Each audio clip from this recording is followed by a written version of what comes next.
जब हमारे भीतर शिव भक्ति का भाव, भगवान शंकर की आराधना का भाव प्रकट होता है,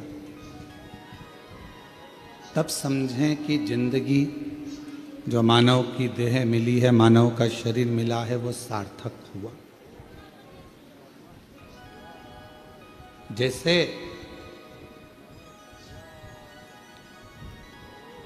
भगवान नेत्र दे दे और ज्योति ना दे तो फिर वो नेत्र अच्छे लगेंगे? जम के बोलो। नेत्र हो तो ज्योति का होना जरूरी। मुख हो, जिह्वा हो तो वाणी का होना जरूरी। श्रवण है, कान है तो श्रवण शक्ति का होना जरूरी। पाँव दे तो पाँव में चलने की सामर्थ्यता दे, उसका होना जरूरी। हाथों में सेवा का भाव, बल होना जरूरी। उसी तरह जैसे नेत्र दिए परमात्मा ने और ज्योति ना दे तो वो नेत्र किसी काम के नहीं। कान दिए परमात्मा ने और उसमें श्रवण शक्ति ना दे तो वो कान किसी काम के नहीं। मुख दिया परमात्मा ने और वाणी ना दे तो वो मुख किसी काम का नहीं। उसी तरह मानव का शरीर परमात्मा दे और उसमें शिव भक्ति ना दे तो समझ लेना ये मानव का शरीर भी किसी काम का नहीं। मानव का शरीर कब काम का है? जब वो शंकर भगवान की आराधना करे। मानव का शरीर कब काम का है? जब वो शिव जी की साधना करे।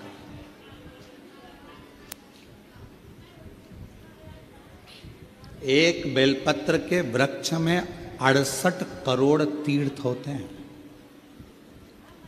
कितने तीर्थ हैं? 68 करोड़।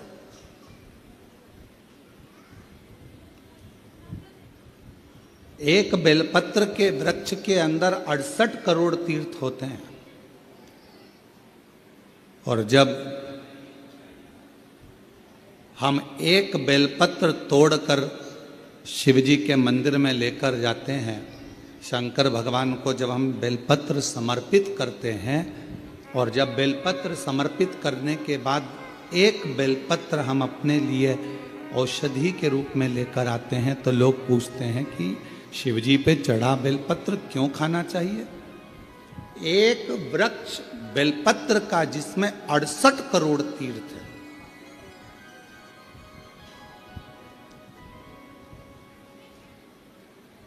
हम तो 68 करोड़ तीर्थ कभी नहीं गए, पर आप लोगों में से हो सकता है कि कोई होकर आया हो तो बात दूसरी। पर आज भी फुल कॉन्फिडेंस से कहते हैं कि हम एक बेलपत्र के वृक्ष की परिक्रमा करते हैं, उसके चरणों में जाते हैं और एक बेलपत्र उठाकर जब हम शिव जी को चढ़ाते हैं तो 68 करोड़ तीर्थ का पुण्य हमारे भाग्य में आ जाता है।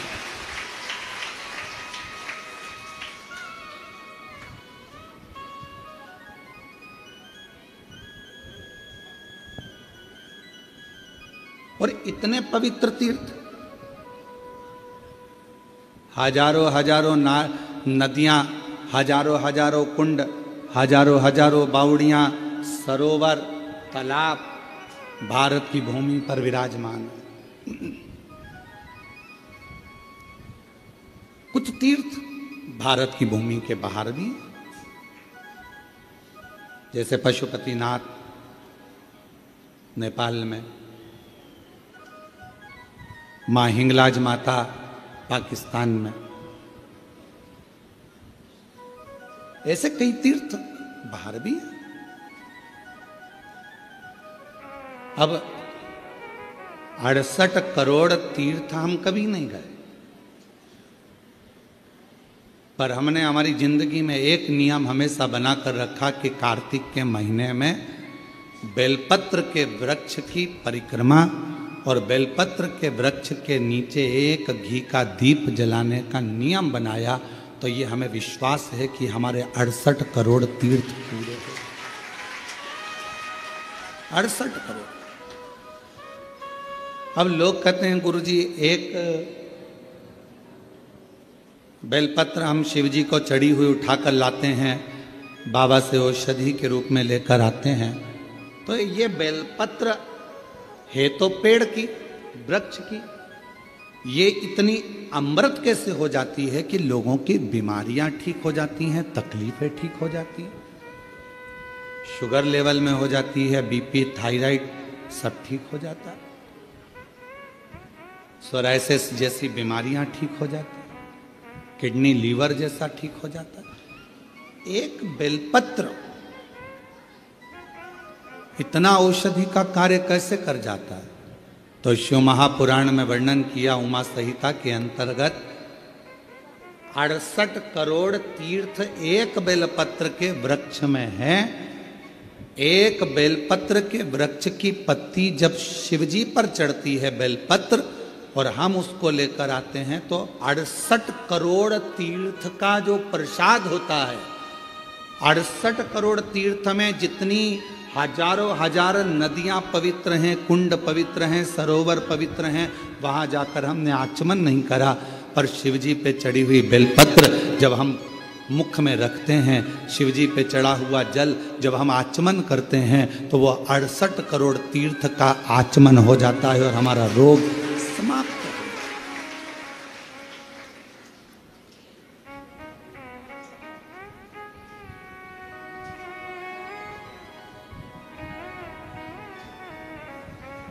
अड़सठ करोड़ तीर्थ।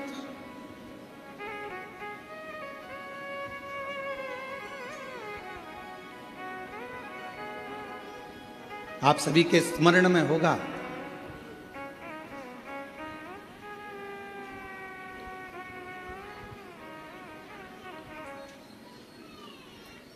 एक माता देवी भागवत कहती है, मां ललिता, जिसको स्वयं भगवान ब्रह्मा, स्वयं भगवान नारायण, स्वयं भगवान शिव, स्वयं इंद्र, गरुण, वरुण, सारे देवता, मां जगज्जननी जगदम्बा अंबा दुर्गा भवानी का एक स्वरूप भंडासुर को मारने के लिए प्रकट करते हैं।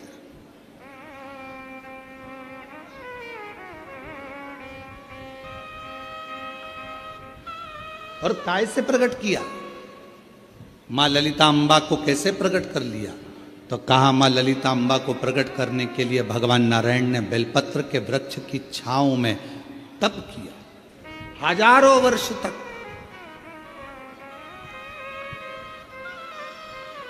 ब्रह्मा जी ने साधना करी हजारों वर्ष तक बेलपत्र के वृक्ष की छांव में। इंद्रदेव ने तप किया हजारों वर्ष तक बेलपत्र के वृक्ष की छांव में।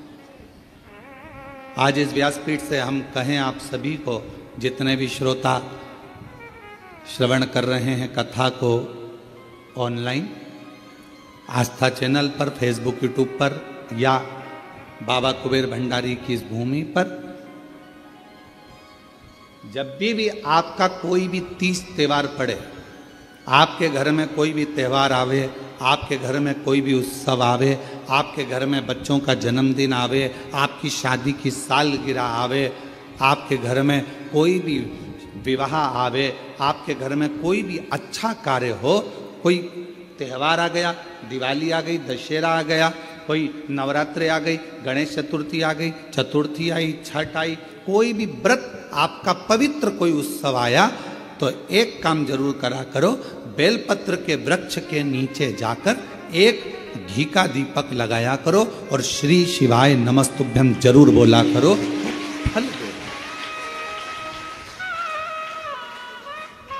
एक घृत का दीप बेलपत्र के वृक्ष के नीचे अगर आप एक क्षण के लिए भी बैठे हो तो वो फल देगा।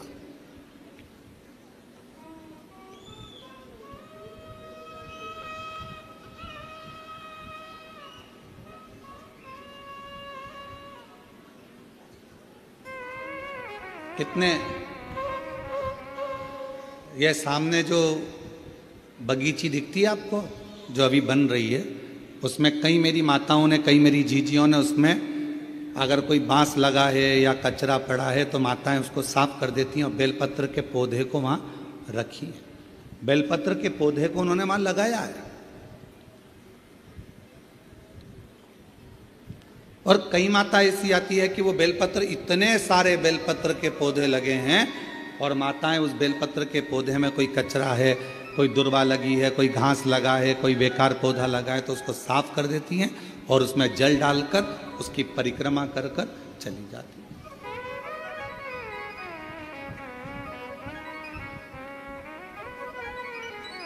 कई माताओं की आदत है पीछे जो बेलपत्र की बगीची है वहां जाकर परिक्रमा कर लेती।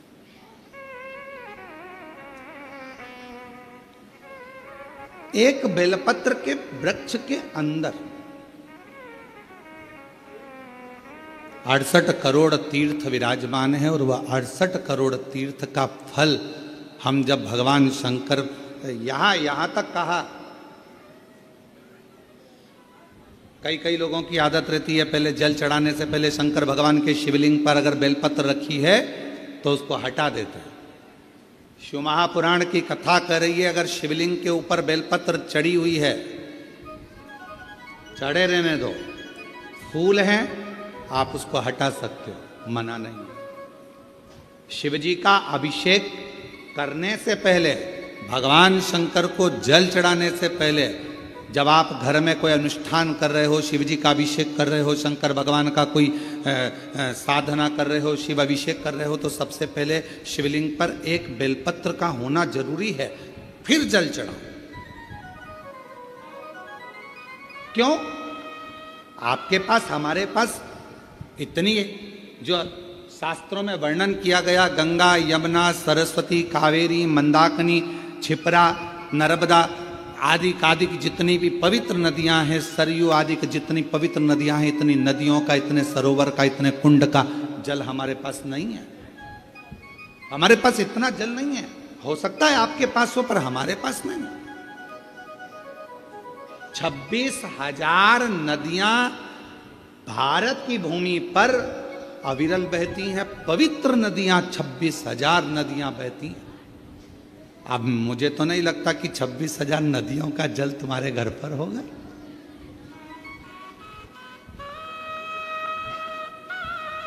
और हो तो हमारी तरफ से आपको दंडवत प्रणाम, नमन।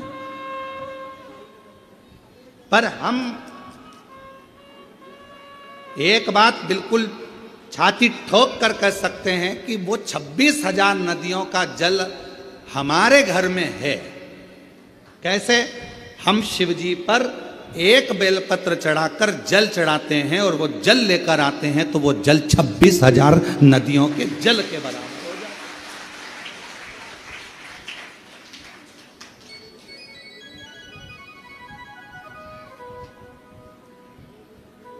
अब ये, और अब आप छाती ठोक कर आप भी कह सकते हो हमारे यहां भी 26,000 नदियों का जल है महाराज। ओ सीवर वाले महाराज, तुम्हें क्या मालूम है, हमारे यहाँ भी 26,000 नदियों का जल आता है। शिवजी पे बेलपत्र चढ़ी रहती है, हम जल चढ़ाते हैं, वो पानी जब हम थोड़ा सा झेल कर लाते हैं, आचमन करते हैं, घर पर छींटते हैं, वो 26,000 नदियों का जल हमारे को पवित्र कर देता है। पवित्र।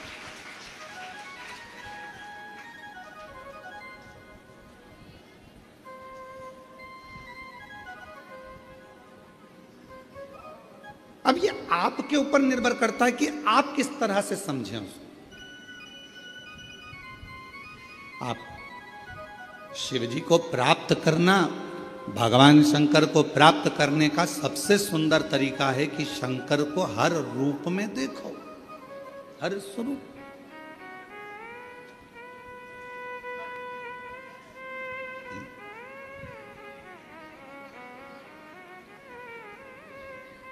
सोलह श्राद्ध में 16 दिन पुरखों को, पूर्वजों को, पितरों को खीर पूड़ी खिलाई। नवरात्रे में 9 दिन छोटी छोटी कन्याओं को खीर पूड़ी हलवा खिलाया। ठीक है। और मान लो घर में कोई बुजुर्ग बैठा हुआ है, घर में कोई बूढ़ी माँ बैठी है, घर में बूढ़ा बाप बैठा है, और हम उसको कुछ ना दें तो वो श्रेष्ठता का?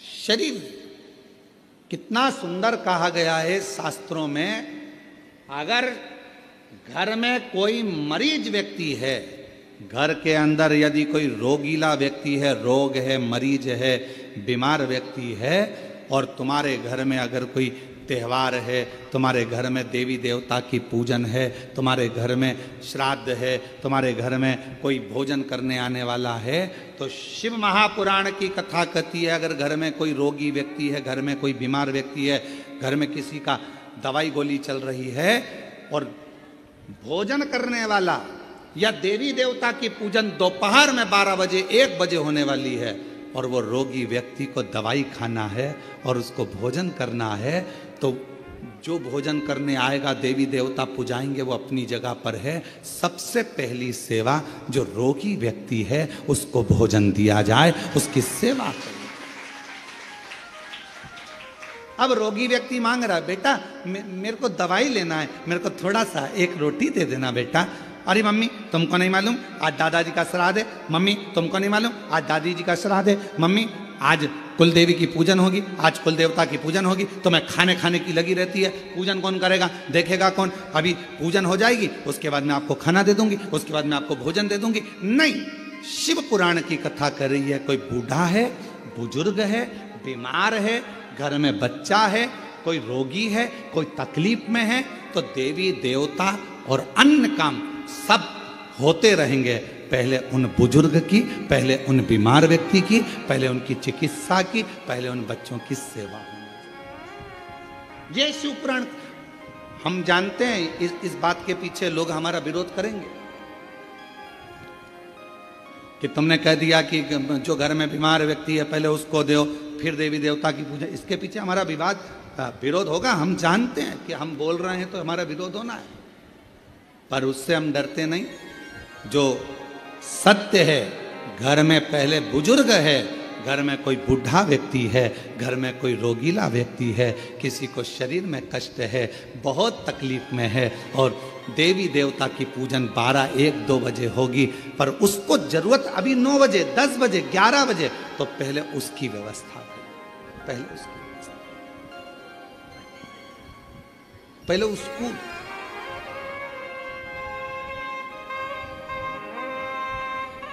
और ना जाने किस वेश में नारायण मिल जाएगा, निर्मल मन के भीतर से वह राम के दर्शन पाएगा।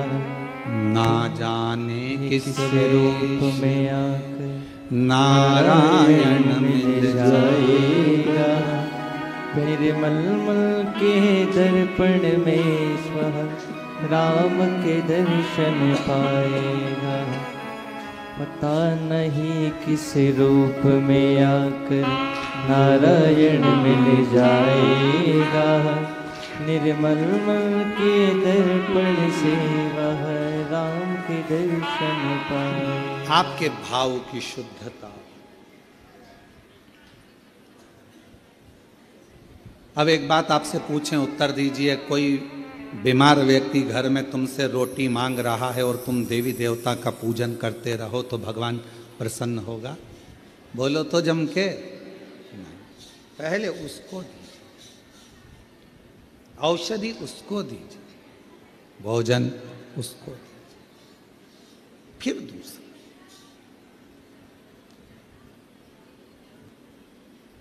कभी प्यासे को पानी पिलाया नहीं, बाद अमृत पिलाने से क्या था? कभी गिरते हुए को उठाया नहीं, बाद आंसू बहाने से क्या? कौन सा? शिव कथा कर रहे।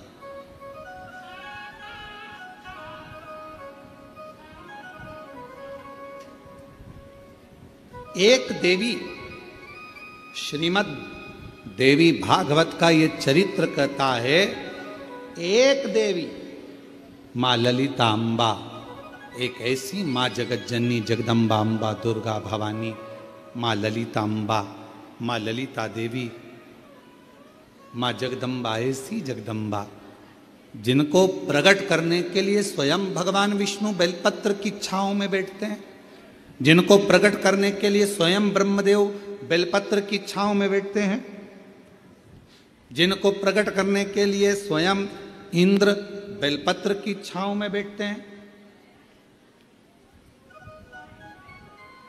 बल बढ़ता।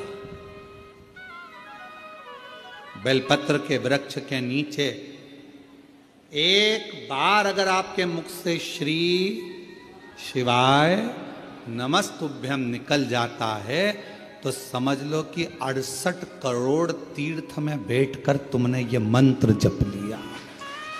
68 करोड़ तीर्थ में बैठकर इस मंत्र का जाप किया।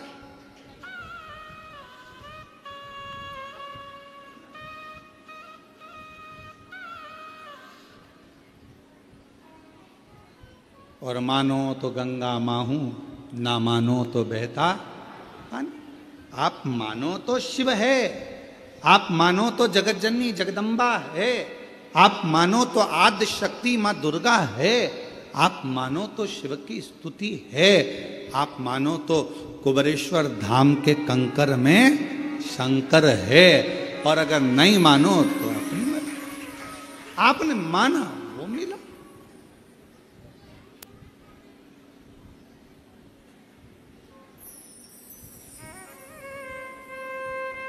आप स्वीकार करें, ये आपके ऊपर। एक पत्र बहुत बड़ा आया,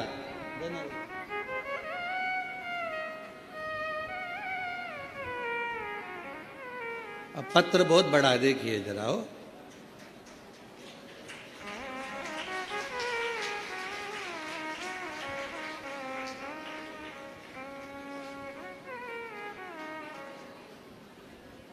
इतना बड़ा लेटर तो हमने कभी नहीं देखा। अब इस पत्र को पढ़ें, थोड़ा ऐसा हो।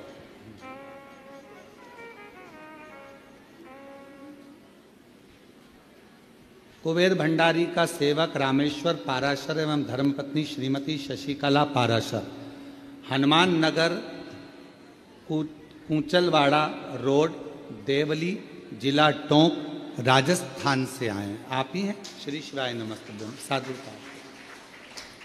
कुबेर भंडारी की असीम कृपा से एक लोटा जल का चमत्कार का क्या बखान करूं, सूर्य को दीपक दिखाने जैसा है। गुरुजी, मैं एक बिलपत्र का पौधा 25 वर्ष पहले मकान के पास वाले प्लाट में लगाया था। तब मैं बहुत परेशानी में था, तन मन धन से दुखी था। मैं एवं मेरी धर्म पत्नी विगत 2021 से शिव महापुराण की कथा आपके श्रीमुख से ऑनलाइन प्रतिदिन सुनती है। मैं और मेरी पत्नी 4 बार कुबेरेश्वर धाम के दर्शन पूजन करने आए थे। 13 जुलाई 2025 को भी पूजा कर कुबेर भंडारी से अर्जी लगाई थी। विगत 30 वर्ष 1995 से 2025 में प्रॉपर्टी का कार्य पार्टनर के द्वारा धोखा दिया गया। 45 प्लाट मैंने बेच दिए। पार्टनर की नीयत खराब हो गई और रजिस्ट्री नहीं कराई गई। अंत में कुबेर भंडारी की अर्जी लगाने के बाद इसी बीच पार्टनर का देहांत हो गया। रजिस्ट्री के लिए लड़के को बोला पर उसने मना कर दिया। जब लोगों के पैसे लेकर तकलीफ, अंत में कुबेर भंडारी पर अर्जी लगाई, बीच में पार्टनर का देहांत हो गया। उसके लड़के को कई बार कहा किंतु प्लाट नहीं दिए, जबकि लोगों के पैसे लेकर पार्टनर को दे दिए थे। फिर 13 जुलाई को पुनः अर्जी लगाने के लिए बाबा बाद में पूजा करके सीहोर आए। ऊपर से थोड़ा हो। उसके बाद कुबेर भंडारी की असीम कृपा से पार्टनर ने 45 प्लाटों का पावर ऑफ अटर्नी मेरे को दे दी। बाबा की कृपा से कार्य सफल हुआ। गुरुदेव, एक इच्छा लेकर आए थे कि कथा शिव महापुराण में एक दिन का यजमान बन जाए, और आज बाबा ने वो भी पूर्ण कर दिया। एक दिन का यजमान। आ जाइए, एक बेलपत्र ले जाए।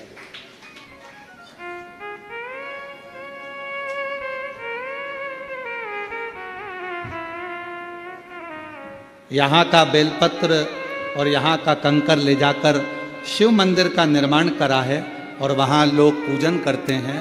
लगभग 100 लोग रोज जल चढ़ाने के लिए आते हैं। साधु का आपको बहुत बहुत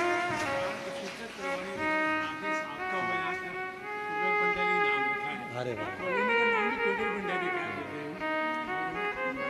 जो कॉलोनी आपने काटी है उस कॉलोनी का नाम भी कुबेर भंडारी रखा है, और उसमें कुबेर भंडारी का मंदिर भी बना रहे हैं। साधु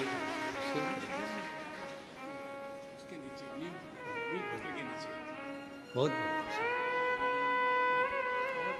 शंभु शंभु। और तेरी कृपा का क्या है भरोसा, कब किस पर हो जाए, जरा सी हम पर कर दो, जरा सी हम पर कर दो।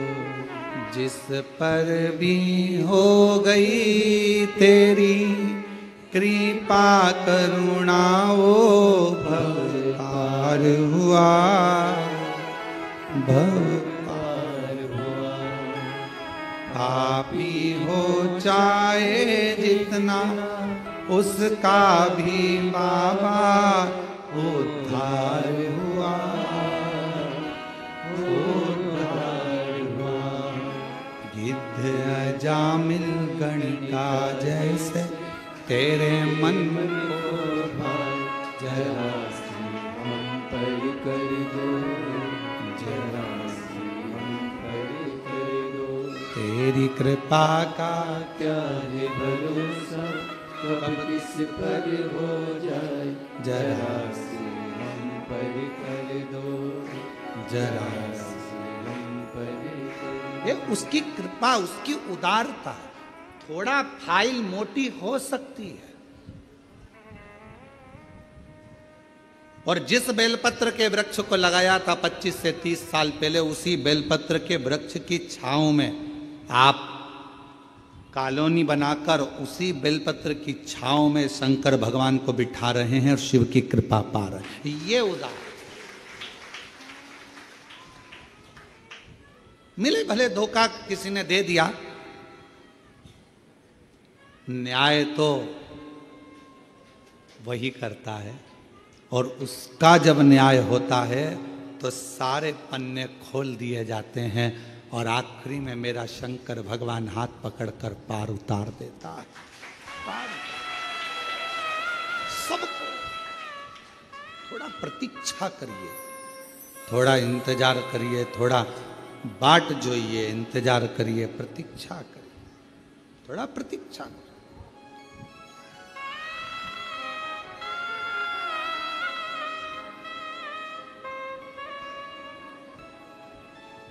आज फिर आप लोगों से कहेंगे, जब कोई दुख आए ना, कोई तकलीफ आए, कोई कष्ट आए, बहुत बड़ी समस्या में घिर गए हो, बहुत तकलीफ में हो, उल्टे हाथ की हथेली पर बेलपत्र सीधे हाथ से उस पर रखकर शिव का स्मरण करिए, शंकर को याद करिए। श्री शिवाय नमस्तुभ्यं, श्री शिवाय नमस्तुभ्यं, श्री शिवाय नमस्तुभ्यं, श्री शिवाय नमस्तुभ्यं। फिर सीधे हाथ में बेलपत्र लेकर बाबा को प्रार्थना कर कर शिवलिंग पर समर्पित कर दीजिए। एक लोटा जल शिव को चढ़ाओ, प्रार्थना करो, विनय करो।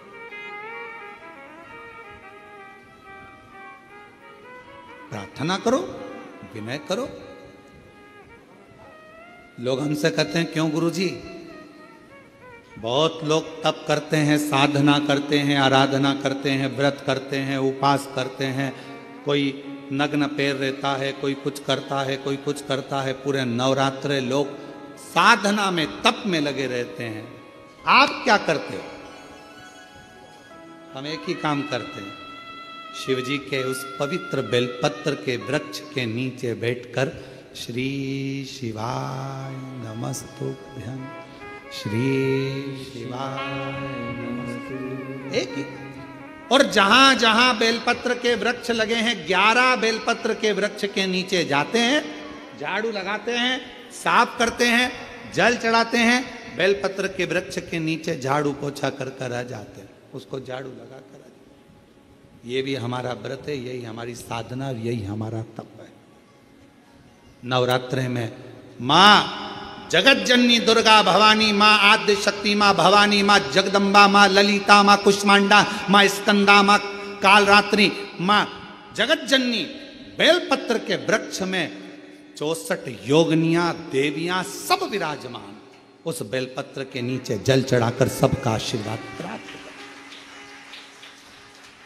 उस बेल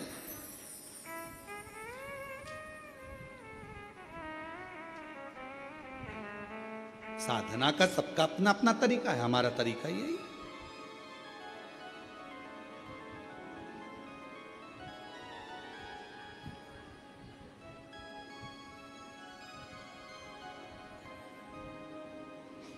नहीं जा सको जो सारे तीरथ, नहीं जा सको जो सारे तीरथ, बेल पत्र के वृक्ष के नीचे चले आना, सारे तीर्थों का फल अपने आप प्राप्त हो जाए।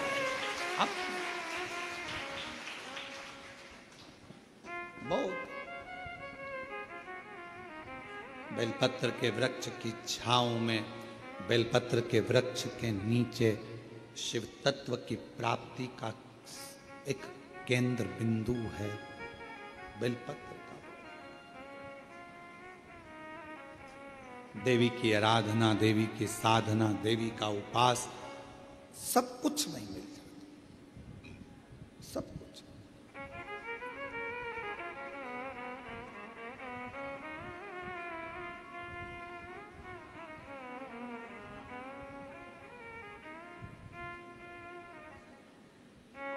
बस नहीं जा सको जो सारे तीरथ, नहीं जा सको जो सारे तीरथ, माँ के चरणों में आ जाना, भक्तों जल्दी जल्दी आना, माँ के चरणों में आ जाना, भक्तों जल्दी। एक बेलपत्र की छांव हमें फल प्रदान कर देती है, तब साधना का जो फल। क्यों महाराज जी? देवी भागवत कहती है, एक ऐसा असुर भगवान श्री गणेश जी महाराज के द्वारा प्रकट हो गया जिसका अंत होना कठिन था। अंत होना,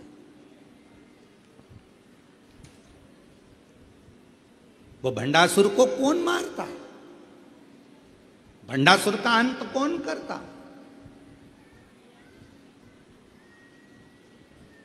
भगवान शंकर मां सती के जाने के बाद में नेत्र बंद कर कर तप साधना में लग गए। हजारों वर्ष की समाधि मेरे शिव जी ने लगा ली, हजारों वर्ष की तप साधना, और हजारों वर्ष की तप साधना में मेरे शंकर भगवान डूब गए। हजारों वर्ष की जब तप साधना मेरे देवाधिदेव महादेव भगवान शिव ने करी, उनकी तपस्या को कौन तोड़े, उनकी साधना को कौन तोड़े? देवताओं को भेजा गया कि आप जाओ, आप जाओ, आप जाओ, पर कोई तोड़ने वाला नहीं। कौन तोड़े? और कोई अगर व्रत कर रहा है, कोई साधना कर रहा है, कोई उपास कर रहा है, नियम है। हाँ, हम जब नवरात्रे के समय पर, चारों नवरात्रे में, किसी भी नवरात्रे में हम जहां पर भी होते हैं, बेलपत्र की सेवा करते हैं। हम जितनी देर बेलपत्र की सेवा करें, हमारे घर पर करें, हमारे घर के पास में करें, हम यहाँ आने पर जहाँ बेलपत्र की सेवा करते हैं, उन बेलपत्रों के नीचे जब हम सेवा करते हैं तो हमारे साथ में जितने साथ में रहते हैं वो सब को मालूम है थोड़ी देर सेवा करेंगे, अर्चना करेंगे, फिर चलेंगे। सेवा कौन? तो कोई उपास कर रहा है, अपनी मर्जी से कर रहा है, आपको नहीं तोड़वाना। कोई साधना में डूबा है, नेत्र बंद कर कर बैठा है, उसको बैठने दो, अपने को क्या करना। किसी का मन भगवान शंकर के मंदिर में एक लोटा जल चढ़ाने में लगा है, आप उसे चढ़ाने दो। किसी का मन श्री शिवाय नमस्तुभ्यम बोलने में लगा है, उसको बोलने दो। तुम्हें क्यों बुरा लगना कि ये श्री शिवाय नमस्तुभ्यम मत बोलो, ये वाला मंत्र बोलो, वो वाला मंत्र बोलो। अरे कुछ भी बोले, उल्टा बोला, मरा मरा तो राम निकल गया और बाबा तर गए। मरा मरा बोला तो तर गए।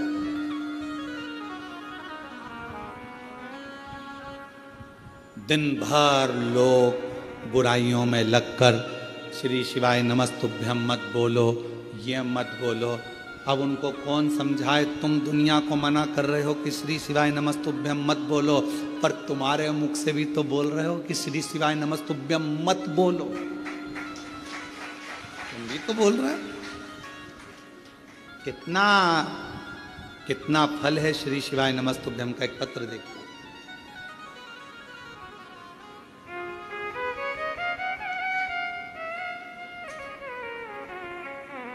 पूना देवी बीकानेर राजस्थान से आई है। कहीं बैठी हो पूना देवी बीकानेर राजस्थान से, कहीं बैठी हो तो हाथ हिला सकती हैं। एक लोटे जल का क्या वर्णन करूं गुरुदेव। मेरा बेटा हेमंत, जिसका भयंकर एक्सीडेंट हुआ, कहीं बैठी हो तो पूना देवी बीकानेर राजस्थान से हैं, कहीं बैठी हो तो पीछे से आ सकती हैं, और बच्चा आया हो तो उसको भी ला सकती हैं। मेरा बेटा हेमंत का भयंकर एक्सीडेंट हो गया। डॉक्टर ने 15 दिन तक वेंटिलेटर पर रखा। डॉक्टर के हिसाब से वो ठीक नहीं था। उसका ठीक होना, डॉक्टर ने कहा ये तो उसके हाथ में, हम नहीं कह सकते कि होगा नहीं होगा। जब डॉक्टर ने जवाब दे दिया, 15 दिन वेंटिलेटर पर निकलते चले गए, पर कोई जवाब, पहले 24 घंटे दिए, 72 घंटे दिए, फिर आखिरी में 15 दिन निकल गए, पर कोई जवाब। गुरुदेव, किसी ने कहा कि रात्रि को 9:15 का सीहोर वाला महाराज एक उपाय बताता, वो 9:15 वाला उपाय करा जाए तो कितनी भी बड़ी घात हो वो टल जाती है। और हमने पहले भी कहा ये 9:15 का रात्रि का उपाय हमारे YouTube पर, Facebook पर, सब पे डला हुआ है। अगर कोई बड़ी घात आई है वो टलेगी जरूर, दुख उस समय पर कटेगा जरूर। 9:15 वाला उपाय करो।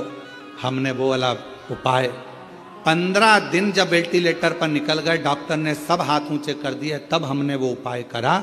हमें विश्वास नहीं था, बेटे का एक्सीडेंट हो गया, और ऐसी स्थिति में हम क्या पूजन करें, क्या आराधना करें। 9:15 वाला उपाय करा, और बाबा की ऐसी कृपा हुई गुरुदेव कि बेटा वेंटिलेटर से उतर गया। ये शिव जी की कृपा। बेटा वेंटिलेटर से उतर गया, पर 1 महीने तक बेटे ने ना आंख खोली, बेटे ने ना कुछ बोला, केवल पलंग पर पड़ा रहता था, न चलता, न बोलता, न देखता, कुछ नहीं। गुरुजी, विश्वास हुआ भोले बाबा जब वेंटिलेटर से उतार सकते हैं तो इसको ठीक भी कर सकते हैं। अब तो शंकर जी के मंदिर में जाना प्रारंभ करा। शिव जी को बेलपत्र चढ़ा कर लाती, मंदिर में आपके कहे अनुसार, बोले अनुसार बेटे को जल चढ़ाकर लाकर देती। गुरुदेव, ऐसी कृपा मेरे शंभू ने हुई थी कि डॉक्टर ने तो कहा था ये देखेगा नहीं देखेगा, बोलेगा नहीं बोलेगा, चलेगा नहीं चलेगा, पर 21 दिन तक लगातार बेलपत्र को लाकर इसके पास रखती, मुख में पानी देती और पूरे शरीर पर पानी को लगा देती शिव जी का चढ़ा हुआ। तब जाकर बाबा की कृपा से इसने आंख खोल दी। 21वें दिन आंख खोल। और गुरुदेव, बाबा का मैं क्या गुणगान करूं। अब मेरा बेटा बाबा की कृपा से 2 महीने से अब बोल भी रहा है,